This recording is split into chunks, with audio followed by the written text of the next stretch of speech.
So issue of debentures के अंदर let's say if a company wants to raise 10 lakh rupees, 10 lakh रुपए raise करने हैं। अब कंपनी के पास क्या क्या सोर्सेज हैं पैसा रेज करने के लिए। First is equity, right. Equity आपको बहुत कॉस्टली पड़ती है। कारण क्या है, जितनी आप इक्विटी शेयर इशू करते हो उतनी ऑनरशिप डाइल्यूट होती रहती है, बढ़ती रहती है, और जितना भी प्रॉफिट है वो सारा इक्विटी शेयर होल्डर्स के पास ही जाता है, राइट। तो equity is every time any time costly. Why? क्योंकि ये लोग रिस्क लेते हैं, जो रिस्क ज़्यादा लेता है उसको रिटर्न्स भी ज़्यादा मिलते हैं। दूसरा सोर्स ऑफ फाइनेंस क्या होता है? बोरोइंग्स। अब बोरोइंग्स के लिए अपने पास दो ऑप्शन है, या तो हम बैंक्स के पास जाएं, बैंक्स, या फिर एफआईज के पास जाएं। एफआईज क्या होते हैं? फाइनेंशियल इंस्टीट्यूशंस, ठीक है। एनबीएफसीज हो गई, नॉन बैंकिंग कंपनीज हो गई। तो वो पैसा हमें लेंड करती है, तो वहां पर जा सकते हैं। लेकिन अगर हमें वहां से सूटेबल रेट्स नहीं मिल रहे, भाई उनका रेट ऑफ इंटरेस्ट बहुत हाई है, ठीक है, या फिर बैंक्स हमें फंडिंग दे ही नहीं रहे किसी भी वजह से। बैंक्स की अपनी पॉलिसीज होती हैं कि वो एक सर्टेन अमाउंट ऑफ फंडिंग दे चुके हैं, उसके बाद नहीं दे रहे। अब क्या है, कंपनी अपनी टर्म्स पे, XYZ लिमिटेड अपनी ही टर्म्स से पब्लिक से पैसा मांगती है, पब्लिक से बोरो करती है, that is called public borrowings. अब जब ये पब्लिक से बोरो करेगी तो क्या 10 लाख रुपए एक बंदे से ले सकती है ये उधार? नहीं ले सकती। तो ये अपनी बोरोइंग्स को सब डिवाइड कर देती है, और उसी को हम क्या बोलते हैं? डिबेंचर। अब आप पूछोगे सब डिवीजन क्या होता है? सब डिवीजन का मतलब है इस 10 लाख रुपए को वो सब डिवाइड कर देती है 100 के पार्ट्स में, और बना देती है 10,000 डिबेंचर्स, और पब्लिक को ऑफर कर देती है कि हम लोग पैसा आपसे उधार मांग रहे हैं, जिसके बदले में हम particular rate of interest, specified rate of interest भी पे करेंगे। तो जो बंदा हमें पैसा देना चाहता है, जो इन्वेस्ट करना चाहता है, ठीक है, फॉर इंटरेस्ट अर्निंग्स, तो वो हमारे पास हमें वो पैसा उधार दे दे, राइट। क्लियर है? That instrument is called debentures. उसी इंस्ट्रूमेंट को हम क्या बोलते हैं? Debenture. So what is debenture? Debenture is basically borrowings from publics in a small amount, in small denominations, right. तो डिबेंचर का मतलब क्या होता है? वैसे डिबेंचर्स का मतलब है it is called a written document, it is a written acknowledgement, it is a written acknowledgement issued by the company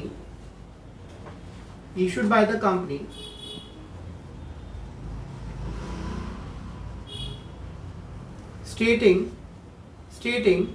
its indebtedness towards debenture holders. अब आपको ये थोड़ी सी लैंग्वेज मुश्किल लगेगी, तो ये क्या लाइन क्या कह रही है?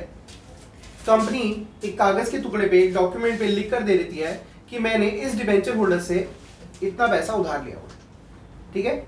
फॉर एग्जाम्पल, इफ लक्ष्य होल्ड्स 1000 डिबेंचर और एक डिबेंचर 100 रुपए का है, तो लक्ष्य ने उस कंपनी को 1 लाख रुपए उधार दिया हुआ। Is that clear? Basically this is a source of funds that may be used to raise funds, ठीक है, बाय द कंपनी। इसके लिए हमें बदले में क्या देना पड़ता है? अब बदले में क्या जाता है? बदले में डिबेंचर होल्डर्स को क्या मिलेगा? अगर आप एक क्वेरी रेज करते हैं तो इसका आंसर है बदले में उसको इंटरेस्ट मिलेगा, बदले में उसको प्रीमियम ऑन रिडेम्पशन भी मिल सकता है। सर ये प्रीमियम ऑन रिडेम्पशन क्या होता है? ठीक है, पूछना चाहोगे? नहीं चाहोगे? नहीं पूछना चाहोगे? पता है आपको? ठीक है, जिनको पता है वो शांत बैठे, जो पूछना चाहते हैं उनके लिए मैं बताता हूँ। प्रीमियम ऑन रिडेम्पशन का मतलब क्या होता है? कंपनी एक्साइटिंग ऑफर्स निकालती है। ऑब्वियसली लोगों के पास बहुत सारे ऑप्शन है, वो कहीं भी पैसा इन्वेस्ट कर सकते हैं, लेकिन ये कंपनी में वो पैसा क्यों डालें? कई लोगों को लगता है यार इंटरेस्ट बहुत कम है, बट कंपनी कहती है इंटरेस्ट के साथ साथ हम आपको और भी कुछ ऑप्शन दे सकते हैं। वो क्या है? आप हमें 100 रुपये उधार दो, हम आपको 110 वापस करेंगे। इंटरेस्ट तो दे ही रहे हैं, साथ में क्या दे रहे हैं? 10 रुपये प्रीमियम ऑन रिडेम्पशन। क्या दे रहे हैं? 10 रुपये प्रीमियम ऑन रिडेम्पशन। रिडेम्पशन का मतलब क्या होता है? जब पैसा वापस करेंगे तो आपको 10 रुपये फालतू मिलेगा। Is that clear? समझ आई मेरी बात? तो रिडेम्पशन का मतलब क्या है? पैसा वापस देना, और प्रीमियम ऑन रिडेम्पशन का मतलब क्या है? रिडेम्पशन पे पैसा ज्यादा वापस करना। Is that clear? ठीक है, let's go to practical part, क्योंकि प्रैक्टिकल पार्ट हमारा ज्यादा इंपॉर्टेंट है। इसको मैं रैप कर दूं। Next we are going to discuss कि कंपनी ये जो छोटे छोटे अमाउंट्स में उधार ले रही है लोगों से, ठीक है, ऐसे कितने तरह के डिबेंचर्स कंपनी इशू कर सकती है. So we are going to discuss types of debentures, और आपकी बुक में इसको क्लासिफिकेशन ऑफ डिबेंचर्स बोला जा सकता है. ठीक है, अब पैसा उधार ले रहे हैं तो जो डिबेंचर्स हैं उसके अलग अलग टाइप्स हैं. ठीक है, depending upon their feature. First is on the basis of security. On the basis of security. देखिए, आप दो तरीके से उधार देते हैं. बदले में या तो कुछ गिरवी रखवाते हैं, मोर्गेज रखवाते हैं, या फिर नहीं रखवाते. तो जब आप किसी से कुछ गिरवी रखवा लेते हो तो वो बन जाता है सिक्योर्ड डिबेंचर, और जब नहीं रखवाते तो क्या होता है, unsecured debenture. So basically on the basis of security there are two types of debentures. First is secured debentures, दूसरा है अनसिक्योर्ड डिबेंचर्स. ओके, तो ऐसे डिबेंचर्स जिनको अगर कंपनी पैसा पे नहीं करेगी तो उनके लिए उन्होंने अपनी एसेट्स गिरवी रखवाई हुई है. लाइक अपना लैंड गिरवी रखवाया हुआ है, अपनी बिल्डिंग गिरवी रखवाई हुई है, अपना स्टॉक गिरवी रखवाया हुआ है. ठीक है, तो जैसे ही वो स्टॉक बिकेगा सबसे पहले किसको पैसा मिलेगा, सिक्योर्ड वाले. अनसिक्योर्ड मतलब कुछ भी गिरवी नहीं है. तो बताओ ज्यादा रेट ऑफ इंटरेस्ट हमें किनको पे करना पड़ेगा, अनसिक्योर्ड वालों को. सिक्योर्ड वाले क्या है, वो सिक्योर्ड है, उनके पास एसेट्स हैं. जिनके पास एसेट्स हैं दे आर सिक्योर, तो उनको हम कम रेट ऑफ इंटरेस्ट भी. फॉर एग्जाम्पल आप मुथूट जाते हो उधार लेने, अपना गोल्ड देते हो और उधार ले लेते हो, तो वो आपको कम रेट ऑफ इंटरेस्ट में दे देता है.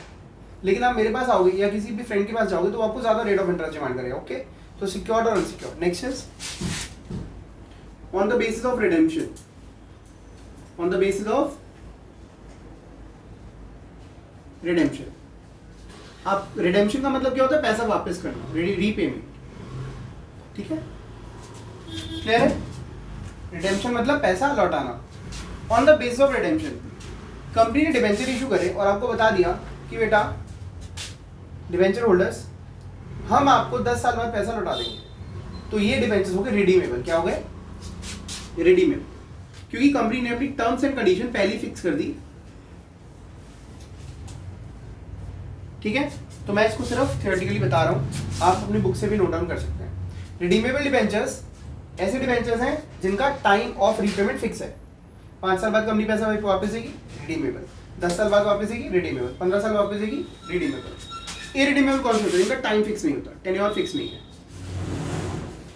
Redeemable, irredeemable debentures. Okay, irredeemable debentures, irredeemable कब कहलाते हैं, जब उनका टाइम, कंपनी पैसा वापस कब लौटाएगी, फिक्स नहीं होता. लेकिन इस केस में आपका क्वेश्चन होना चाहिए कि ऐसे तो कंपनी कभी पैसा वापस देगी नहीं, है ना. तो इसके लिए मैक्सिमम जो टाइम होता है, मैक्सिमम टाइम होता है दैट इज 20 ईयर्स. ओके, यहाँ पर आरबीआई और सेबी काम करते हैं. तो आरबीआई और सेबी टाइम टू टाइम जो अपनी अपडेट्स देते हैं, अभी as per my knowledge it is 20 years. जैसे लोन कोई भी बैंक है वो 30 साल से ज्यादा नहीं दे सकता, 30 ईयर्स से ज्यादा का लोन नहीं दे सकता. ठीक है, तो कुछ लोन्स होते हैं जो 20 ईयर्स से ज्यादा दिए जा सकते, कुछ लोन्स 10 ईयर्स से ज्यादा नहीं दिए जा सकते. लेकिन एज पर, ठीक है, गवर्नमेंट की जो गाइडलाइंस है दैट इज मैक्सिमम 20 ईयर्स. इससे ज्यादा के डिबेंचर्स अगर टाइम फिक्स नहीं है तो 20 ईयर्स को मान के चलेंगे. Clear. Next, on the basis of coupon rate. Coupon rate, ये कूपन रेट क्या होता है, कई बार स्टूडेंट्स कंफ्यूज होते हैं. कूपन रेट का मतलब होता है इंटरेस्ट रेट. ठीक है, कंपनी कितना इंटरेस्ट पे करेगी. ठीक है, so there are two types of debentures. First, fix coupon rate. Second is zero coupon bond. अगर आपका डिबेंचर फिक्स कूपन रेट पर है तो इसका मतलब अगर 6% डिबेंचर्स है, डिबेंचर्स का नाम क्या है, 6% डिबेंचर्स, तो in that case company 6% interest पे करेगी. डिबेंचर का नाम है 8% डिबेंचर, तो कंपनी 8% इंटरेस्ट पे करेगी. डिबेंचर का नाम है 12% डिबेंचर, तो कंपनी 12% डिबेंचर पे करेगी. Okay, zero coupon bond, zero में क्या आ गया, जीरो मतलब कोई इंटरेस्ट भी नहीं होगा, नो इंटरेस्ट. ठीक है, ये सिर्फ आपकी नॉलेज के लिए जरूरी है, एग्जाम पॉइंट ऑफ व्यू से ये रेलिवेंट नहीं है. ठीक है, तो नो इंटरेस्ट, इसमें कोई इंटरेस्ट पे नहीं करना होता. अब इसमें क्या केस होता है भाई, डिबेंचर आपको 80 का दे दिया और बाद में आपको 120 वापस कर दिया, तो 40 रुपए का फायदा हो गया. समझ आई बात. आपको 100 रुपए की चीज 80 में दे दी पहले, और वही चीज बाद में 120 की परचेज कर आपसे वापस ले ली. क्लियर है. तो 3 हो गए। Fourth, on the basis of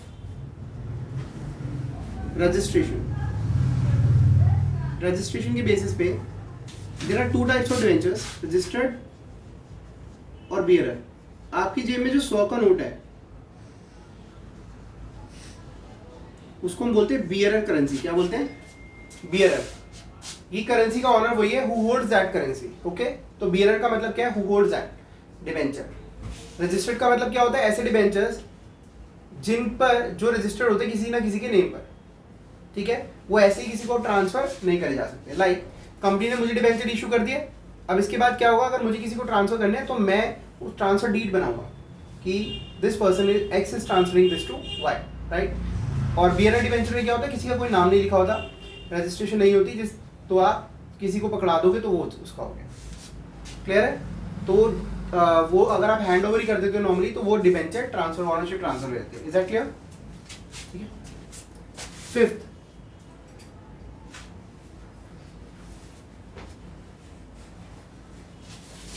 on the basis of priority.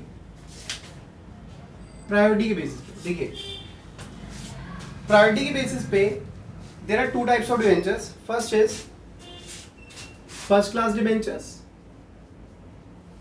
First class, and second is second class. First class को प्रायोरिटी पहले दी जाती है, सेकंड क्लास को बाद में दी जाती है। क्लियर है? हाँ जी। 6 is on the basis of convertibility.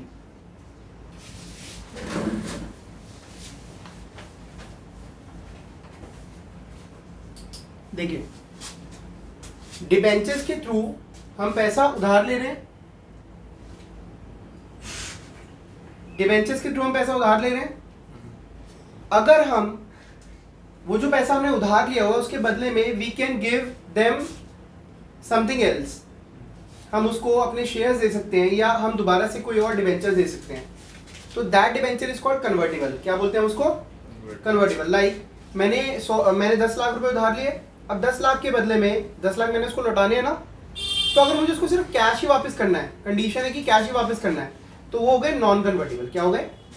Non convertible. और अगर मैं उसको किसी और डिबेंचर में कन्वर्ट कर सकता हूँ या नए शेयर्स दे सकता हूँ उसके बदले में, that is called convertible debentures. So there are 2 types of debentures, convertible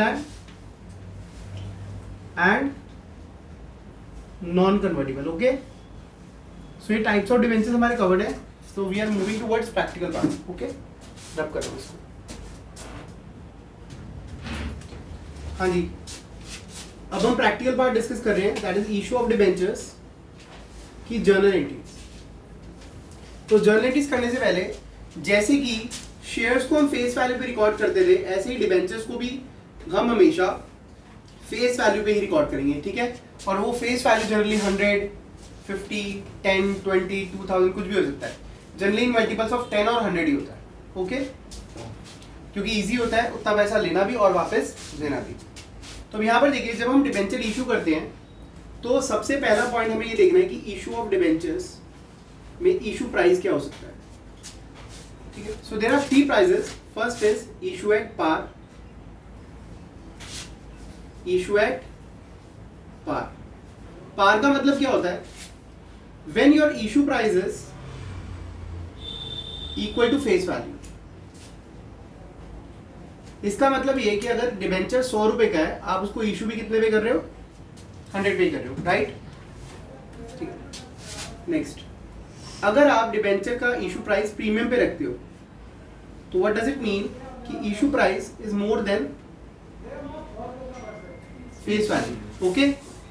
it means आप अपने डिबेंचर को फेस वैल्यू से ऊपर इशू कर रहे हो, लेट्स से 110 का इशू कर रहे हो, तो आपको जो एक्स्ट्रा पैसा मिल रहा है, जितना भी एक्स्ट्रा पैसा मिल रहा है, that is transferred to, credited to SPR, security premium reserve account में क्रेडिट हो जाता है, like we did in share capital. Okay? जैसे शेयर कैपिटल में जो भी फेस वैल्यू के ऊपर का अमाउंट होता है वो SPR क्या होता है? Security premium reserve account. ऐसा क्यों करते हैं? कई कंपनीज जो होती हैं जिनकी मार्केट में गुडविल होती है, ठीक है, उनका जो डिबेंचर या शेयर है हमेशा मार्केट में हायर वैल्यू पे ट्रेड हो रहा होता है। ओके? तो अगर कंपनी कुछ एक्स्ट्रा पैसा भी मांगती है, क्योंकि वो ट्रस्टेड कंपनीज हैं, तो लोग उनमें पैसा इन्वेस्ट करना प्रेफर करते हैं। ओके, तो फेस वैल्यू से ऊपर भी पैसा देते हैं, और वो पैसा कंपनी कहाँ ट्रांसफर करती है? अपने सिक्योरिटी प्रीमियम रिजर्व में, that is for goodwill. Okay, market में हमारा शेयर या हमारा डिबेंचर ज्यादा का मिल रहा है, that is because of my goodwill, तो ये सिक्योरिटी प्रीमियम रिजर्व में चला जाता है। Third case is at discount. Shares के केस में डिस्काउंट हम फ्रेश इशू पे नहीं दे सकते थे, लेकिन डिबेंचर्स को आप डिस्काउंट पे इशू कर सकते हो। इन दैट केस आपका जो इशू प्राइस है फेस वैल्यू से नीचे चला जाता है, ठीक है, लेकिन आप मैक्सिमम 10% डिस्काउंट ही दे सकते हो, इससे ज़्यादा नहीं दे सकते, इट इज़ नॉट अलाउड। अब देखिए 100 रुपीज़ की फेस वैल्यू है, आप इशू कर रहे हो 90 का, तो 10 रुपये का आपको फायदा हुआ लॉस? फायदा हुआ, शाबाश। 100 रुपये का डिवेंचर है, आप उधार ले रहे हो 100 का, पैसे आपके पास 90 आ रहे, तो नुकसान हुआ, ठीक है, तो इट इज़ अ लॉस। और ये लॉस का जो नेचर है दैट इज कैपिटल नेचर। क्या? ये रूटीन लॉस नहीं है, कैपिटल नेचर लॉस है। Okay, and it is debited to a new account, that is discount on issue of debentures account. Is that clear? ये discount on issue of debentures account में चला जाएगा, ठीक है। ये हमारी इशू प्राइस के ऊपर बात है। अब हम बात करते हैं रिडेम्पशन प्राइस। जब आप पैसा उधार लेते हो तो पैसा वापस देने के बारे में भी सोच के लेते हो, राइट है ना? पैसा उधार ले रहे हैं तो पैसा वापस भी तो देना है। तो हालांकि ये पॉइंट लेटेस्ट स्टेज पे आने वाला था, बट स्टिल हम इसको अभी कर रहे हैं। रिडेम्पशन प्राइस क्या होता है? रीपेमेंट प्राइस, ठीक है। रिडेम्पशन एट पार भी हो सकती है। इन दैट केस इसका मतलब क्या है? आप जब रीपे करोगे, redemption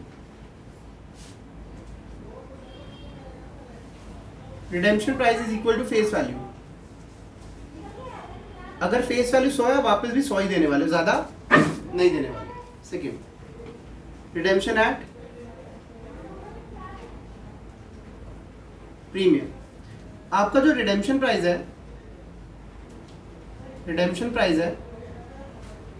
that is more than face value. मतलब डिवेंचर तो 100 का है, लेकिन आप उसको जब पैसा वापस करोगे तो 120 कर रहे हो, 10 कर रहे हो, 105 कर रहे हो, कुछ भी, any amount which is higher than 100। तो इस केस में जो आप एक्स्ट्रा दे रहे हो 20 रुपये, that is called premium on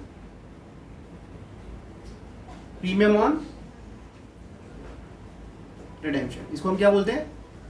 premium on redemption of debenture. हम वादा कर चुके हैं कि हे डिबेंचर होल्डर, तुझे हम रिडेम्पशन के टाइम पे ज्यादा पैसा देंगे। क्लियर है? उसके लिए फायदा, हमारे लिए नुकसान है। This is also a loss. ये लॉस है, और ये कहाँ डेबिट होता है? This is debited to again loss on issue of debenture account.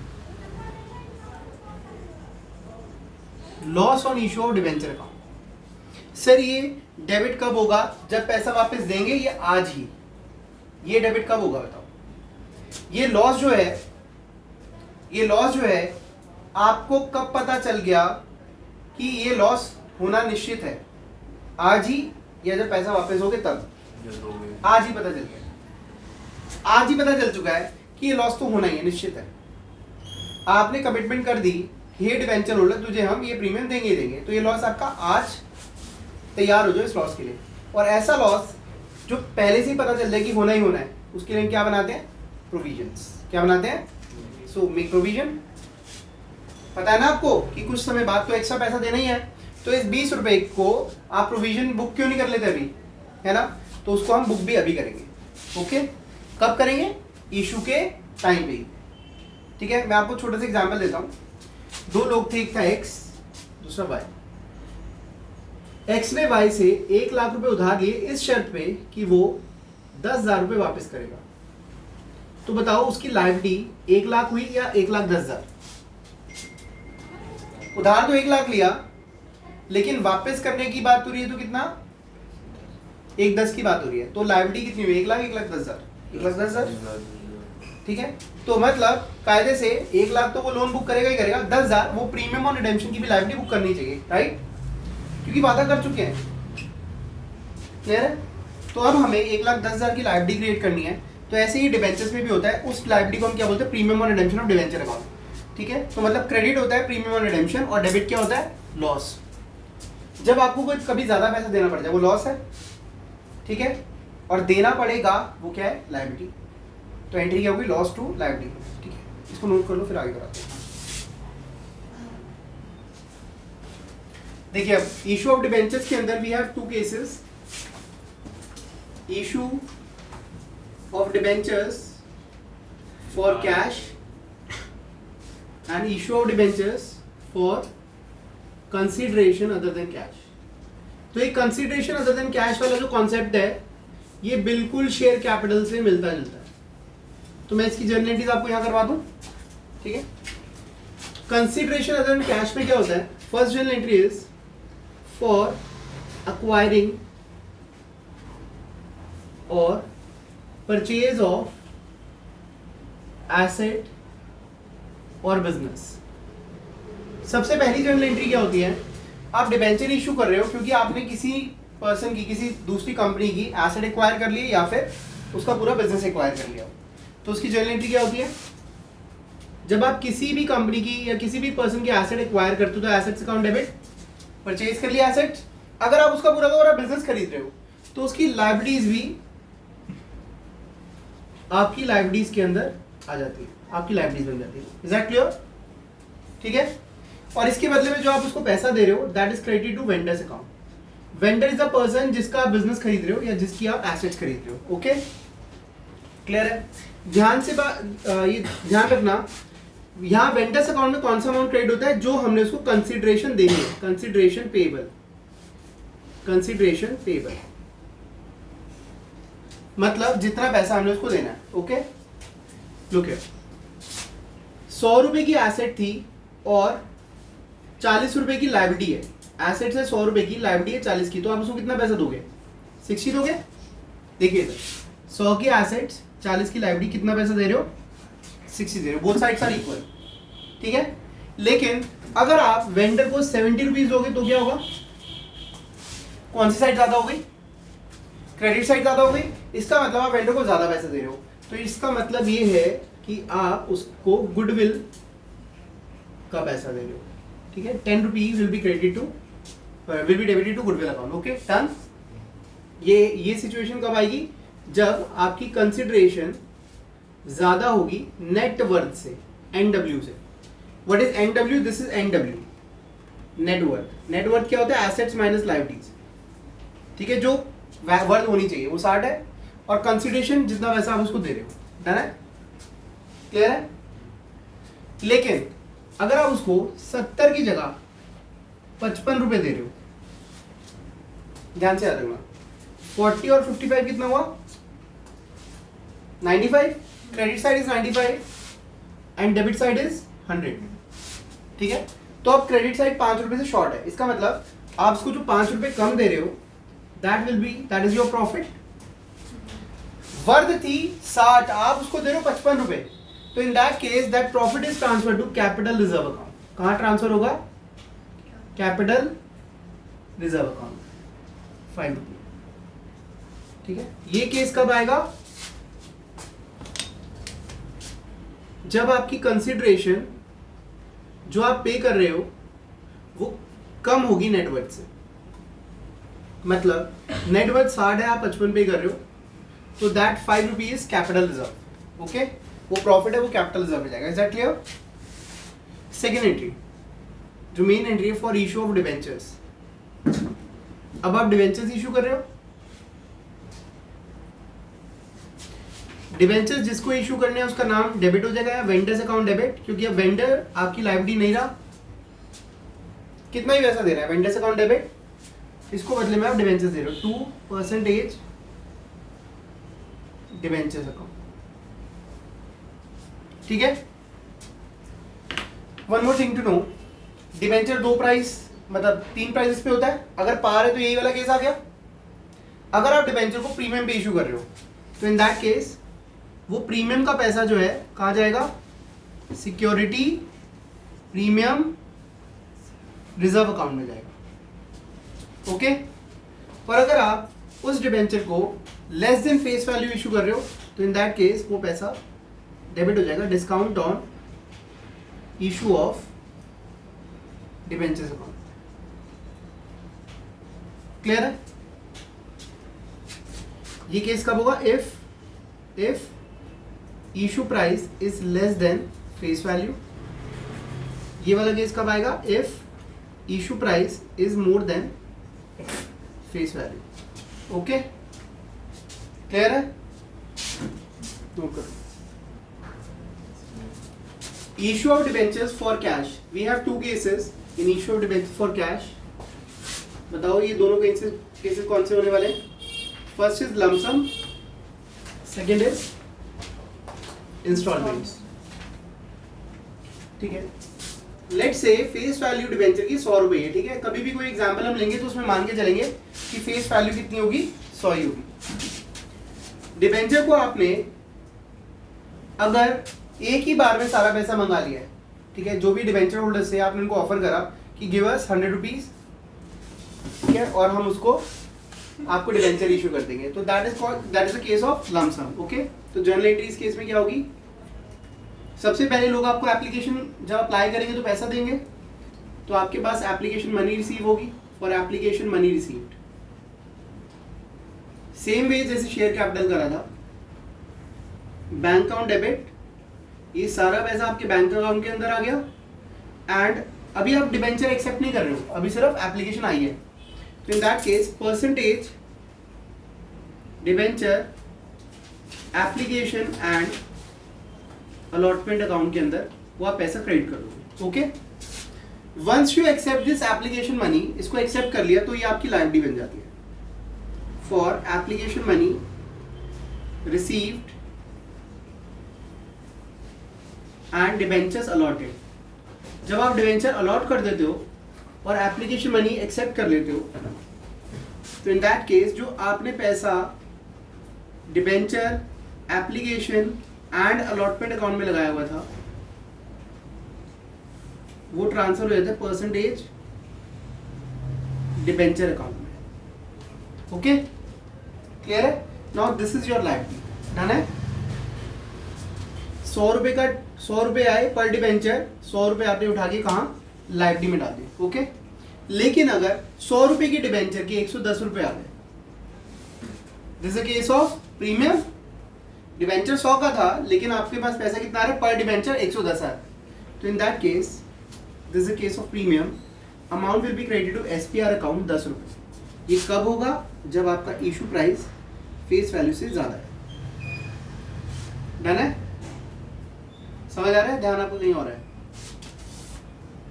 अगर आपके पास 90 रुपीज आते हैं तो आप 100 रुपए का डिवेंचर है और आप कितने में इशू कर रहे हो? 90 में कर रहे हो, तो यहां आपके पास कितना पैसा आ रहा है? यहां आपके पास 90 रुपीज आ रहा है, राइट? अब जब आपके पास 90 रुपीज आ रहा है तो डिवेंचर तो आप 100 का दे रहे हो, अमाउंट 90 आ रहा है, डिवेंचर आप 100 का दे रहे हो। इन that case discount on issue of debentures account debit होगा 10 रुपये। क्लियर है बात? इतना समझ आया? अब एक और चीज, थर्ड एंट्री, जो जनरली हम अलग से करते हैं, ठीक है, मतलब इस कॉन्सेप्ट की बात करते हैं लेकिन मैं आपको इसके साथ ही करवा रहा हूँ। थर्ड एंट्री क्या होनी चाहिए? याद है डिबेंचर होल्डर्स को आप प्रॉमिस कर देते हो कई बार कि हम आपको पैसा ज्यादा देंगे, प्रीमियम ऑन रिडेम्पशन। तो प्रीमियम ऑन रिडेम्पशन की जो एंट्री है वो यहां पर हम एक्स्ट्रा करने वाले हैं, if there is premium on redemption. अगर आप रिडेम्पशन पे प्रीमियम दे रहे हो तो इन दैट केस एक जर्नल एंट्री आप और करोगे, that is loss on issue of debentures account debit to premium on redemption। ये एंट्री आप कब करने वाले हो? इशू के टाइम पे, ठीक है, सारी एंट्री इशू के टाइम पे होने वाली है, ठीक है। So loss on issue of debenture account debit to premium on redemption of debentures account. Right? समझ आई बात? अब जब हम क्वेश्चन सॉल्व करते हैं तो ये दोनों एंट्रीज को मर्ज कर देते हैं। ठीक है, जरा करें मर्ज। ठीक है, मर्ज करते हैं। जब आप इन दोनों एंट्रीज को मर्ज करोगे तो इसका मतलब ये कि हम इसी एंट्री के अंदर प्रीमियम और रिडेम्पशन भी दिखाना चाह रहे हैं, राइट? कैसे दिखाओगे? जो भी percentage debenture application and allotment account debit, okay, to percentage debenture account. ठीक है, सपोज ये पहले वाला केस है, no discount no premium, okay, par वाला केस है। तो इसमें जब ये एंट्री आप मर्ज करोगे तो एंट्री क्या हो जाएगी? Loss on issue of debenture account debit to premium on redemption of debenture account. ठीक है, premium on redemption of debenture account. Are you getting? करा क्या मैंने? ठीक है, अगर हम इन दोनों को हटा देते हैं, पार और डिस्काउंट और प्रीमियम वाले केस को हटा देते हैं, तो एंट्री ये बन गई, परसेंटेज डिबेंचर टू डिबेंचर और loss on issue to premium और रिडेम्पशन की एंट्री हमने इसमें मर्ज कर दी। क्लियर है?